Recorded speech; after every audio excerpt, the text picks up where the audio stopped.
Kasus yang kami ambil adalah kasus yang baru saja terjadi di Kupang, di salah satu kampus yang bernama IAKN Kupang.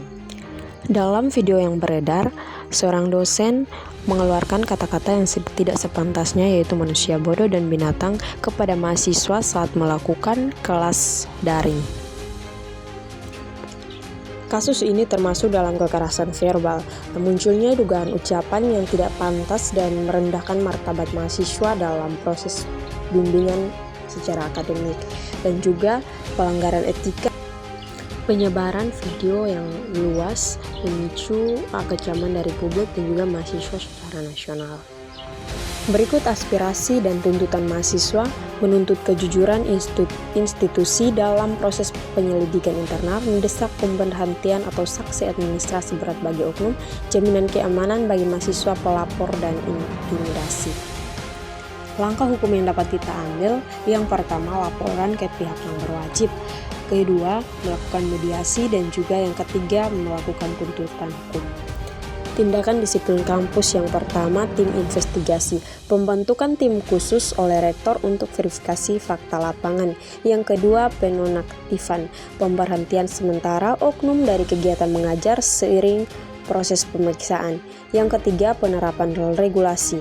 Pengacuan pada Peraturan Nomor 94 Tahun 2021 tentang disiplin pegawai negeri sipil. Dan yang keempat, pemulihan nama baik. Komitmen IAKN Kupang untuk mengembalikan kepercayaan publik. Berikut mekanisme penanganan secara formal. Yang pertama, tahap pelaporan, pengambilan data dan laporan resmi dari mahasiswa. Tahap yang kedua, pemeriksaan, pemanggilan saksi dan oknum dosen terkait. Tahap ketiga, sidang etik, pertimbangan sanksi oleh Senat dan Dewan terkait. Tahap yang keempat, keputusan penerbitan SK sanksi atau tindakan administratif. Dampak dan mitigasi masa depan. Dampak yang pertama, dampak perubahan sosial. Kekerasan verbal mengubah cara individu berinteraksi dengan orang lain dan merusak tatanan sekitarnya. Korban cenderung untuk menarik diri, minder, dan merasa takut untuk berinteraksi dengan teman sebaya atau masyarakat, dan juga kehilangan kepercayaan diri.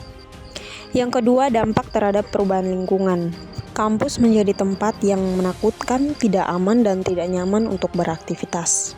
Yang ketiga, dampak perubahan akademik. Kekerasan verbal memiliki dampak langsung pada kemampuan kognitif dan motivasi belajar korban. Kekerasan verbal tidak boleh dianggap sepele, dampaknya merusak harga diri, menciptakan lingkungan yang tidak aman, dan menghambat perkembangan potensi manusia.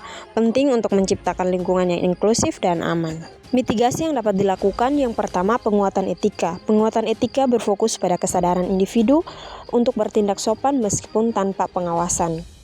Yang kedua, digital sustainability. Bertujuan membangun ekosistem digital yang sehat, aman, dan tahan lama, di mana interaksi sosial berlangsung secara positif. Yang ketiga, regulasi adaptif. Regulasi adaptif adalah peraturan hukum yang dinamis, cepat menyesuaikan dengan perkembangan teknologi baru, dan berorientasi pada perlindungan korban. Mitigasi ini paling efektif jika dilakukan bersamaan. Individu memiliki etika, platform menyediakan lingkungan aman, dan hukum memberikan kepastian. Langkah strategis pencegahan, yang pertama, Satgas Khusus, pengaduan Satgas PPKS untuk menangani kekerasan verbal dan seksual di kampus. Yang kedua, edukasi etika. Pelatihan berkala tentang komunikasi asertif dan profesionalisme bagi seluruh staf. Dan yang ketiga, kanal aduan, penyediaan sistem pengaduan digital yang anonim dan terlindungi bagi mahasiswa. Dan yang terakhir, pendidikan adalah senjata paling ampuh untuk mengubah dunia. Namun ia butuh karakter yang kuat untuk menjaga kebenaran.